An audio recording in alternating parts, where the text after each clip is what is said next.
Thanks for joining us. Welcome to ARIRANG News Break on this Tuesday, May 24th. I'm Han-daun in Seoul.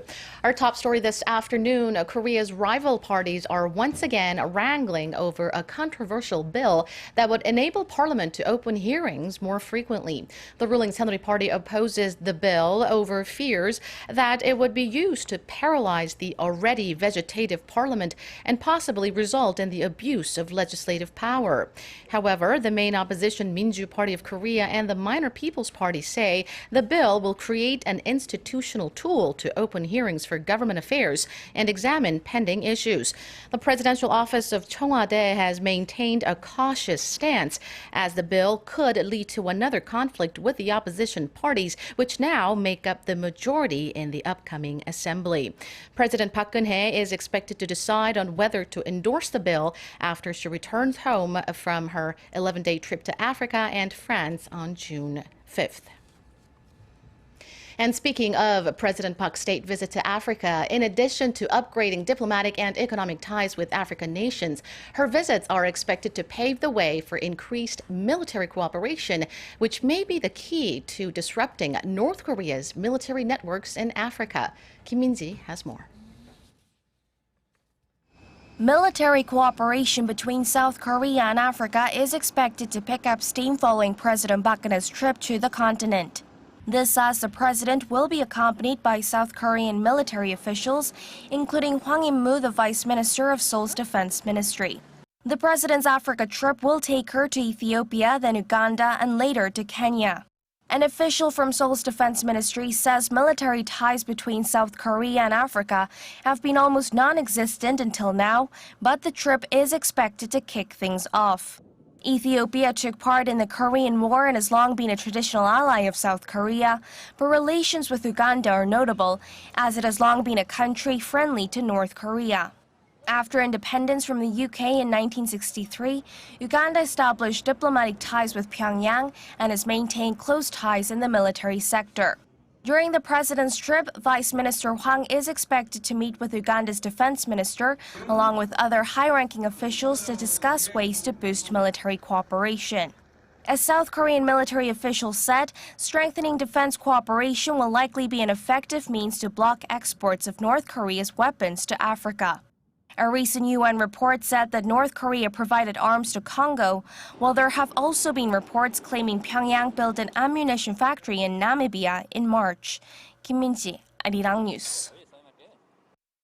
Another group of North Koreans working in China are believed to have fled their workplace in the hope of starting a better life in South Korea.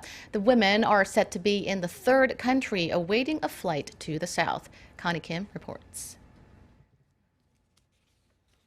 A Seoul-based media outlet reports that 3 North Koreans escaped from a North Korean restaurant in Shanghai.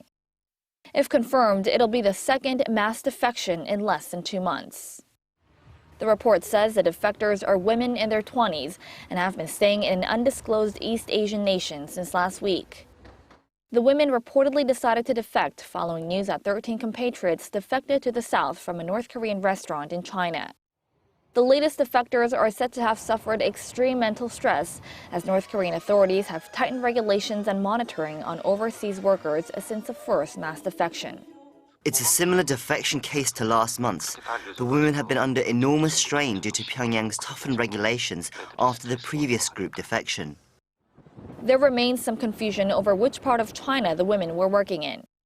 There have been suggestions the women were working in Xi'an rather than Shanghai, as initial reports had stated.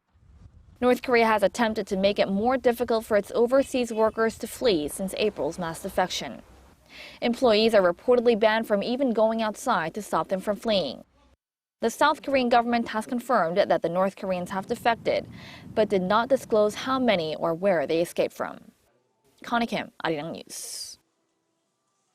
A move in Japan to counter verbal attacks or protests against a certain race or ethnicity. The lower house of Japan's national legislature passed a bill dubbed the Hate Speech Bill on, quote, unjust discriminatory words and actions toward a person of foreign origin, including threats and significant insults intended to incite exclusion from communities. No penalty clauses, however, were included in the bill in consideration of freedom of expression, under the nation's constitution. Xenophobic rallies organized by nationalist groups still occur on a regular basis in Japan, many of which target ethnic Koreans. Korea's state-run think tank has cut the country's growth outlook for this year to 2.6% from its earlier projection of 3%. The Korea Development Institute is joining an array of other global and local financial institutions that have trimmed their forecast to the 2% range. The institute cites slowing exports for the downgrade, although it expects domestic demand to gradually recover on the back of construction investment. It added that a delay in the government's corporate restructuring drive could further slow the economy. The institute did say, however, that job losses in the process of corporate restructuring could have a negative impact on the economy. For next year, the KDI expects the Korean economy to expand 2.7%. And that does it for now. Stay with ARIRANG for more of the day's developing stories throughout the day. Thank you for watching.